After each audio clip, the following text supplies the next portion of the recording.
what is quantum computing?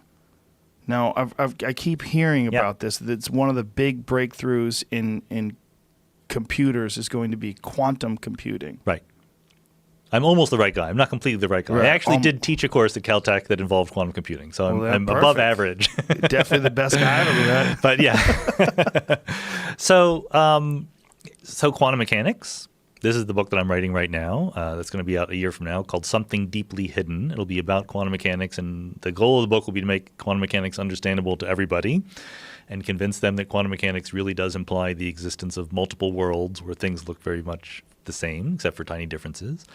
And one way of thinking about what quantum mechanics says is, in classical mechanics, which is what came before quantum mechanics, let's imagine you have a bit, right? That is something is either 0 or 1, right? One piece of information.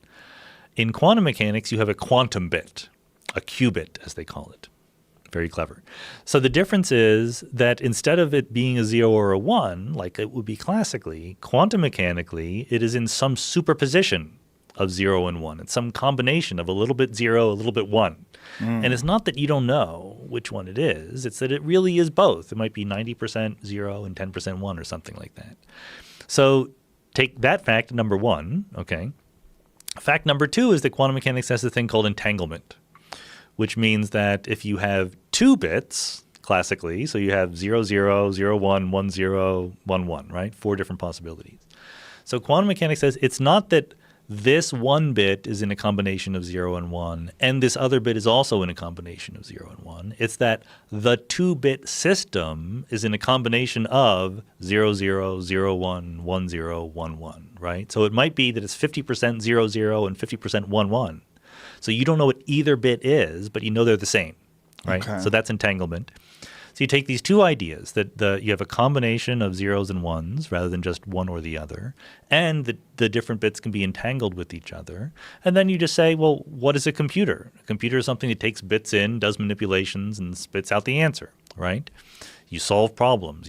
That's what's literally going on in your computer. There's a bunch of zeros and ones being pushed around. So a quantum computer is pushing around a bunch of qubits, right? A bunch of spinning particles or something like that. The spin of a particle that can either be spinning clockwise or counterclockwise is a qubit. And so these particles can interact with each other. They can become entangled, and you invent a quantum algorithm, right? Like there's algorithms for, finding the area of a surface or something like that. Factoring large numbers, solving the shortest distance between two different points. You can do this using the rules of quantum mechanics instead of the rules of classical mechanics. And the belief, which is not yet 100% established, but we think is true, is that there are some problems that are really, really hard to solve for a classical computer, which means that you can easily make the problem long enough that it would take the lifetime of the universe to solve it on a classical computer, which quantum computers can solve quite quickly and efficiently. And so we haven't proven that. That's not a mathematically precise Why would they statement. think that quantum computers would be able to solve it quicker? There's more information in the quantum computer. Like if you have 2 bits, 0, 0, 0, 1, et cetera, there's only 4 things it can be, right? If you have a quantum computer, there's an infinite number of things it can be because it's any combination of those 4 things, right? 10% this, 20% that. So there's Right. like a continuum of possibilities. It's analog rather than digital in some sense. And so what you can do, the quantum computer can just sort of take advantage of that extra power to look. I mean, because of this entanglement, this is I'm going to get in trouble with my quantum computing friends because it's not quite fair. But roughly speaking, rather than manipulating bit by bit, because of the entanglement between the bits, the quantum computer can move all the bits a little bit at once. So let's say that you're searching for something in a list, right? A very elementary computer science program is I'm giving you a list, find an element that is equal to a certain number, right? Right. It sounds easy, but if that list is 10 trillion things long, that's hard, right? So what the quantum computer can do is say, take every element in the list, nudge it a little bit towards 0 if it's the wrong answer and towards 1 if it's the right answer. And you don't know where it is in the list, but you can do that nudging over and over again. And at the end of the day, you look for where's the 1. It's very easy to find. So you can get the answer much quicker, it is believed. And so things like cryptography, privacy, right, are dramatically changed by this because if one of the things that we think quantum computers should be able to do faster is factor large numbers, which is the The difficulty in factoring large numbers is the basis for much modern cryptography.